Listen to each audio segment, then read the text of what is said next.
Hello guys, ఈరోజు paneer curry ఎలా చేసుకోవాలో చూద్దాము. ముందుగా స్టవ్ మీద ప్యాన్ పెట్టుకొని ఆయిల్ వేసుకోవాలి.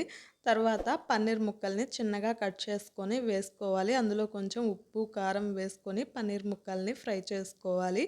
పన్నీర్ ముక్కలు ఫ్రై అయిన తర్వాత ప్లేట్లోకి తీసేసుకోవాలి. తర్వాత అదే ప్యాన్లో కొంచెం ఆయిల్ వేసుకొని సన్నగా కట్ చేసిన ఉల్లిపాయ ముక్కలు, టమోటా ముక్కలు వేసి బాగా మగ్గించుకోవాలి.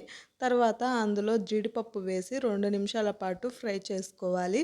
తర్వాత స్టవ్ ఆఫ్ చేసేసి వాటిల్ని మిక్సీ జార్లో వేసుకొని పేస్ట్ లాగా గ్రైండ్ చేసుకోవాలి. తర్వాత అదే ప్యాన్లో ఆయిల్ వేసుకొని చెక్క, లవంగాలు, యాలకులు, అల్లం వెల్లుల్లి పేస్ట్ వేసుకొని ఫ్రై చేసుకోవాలి.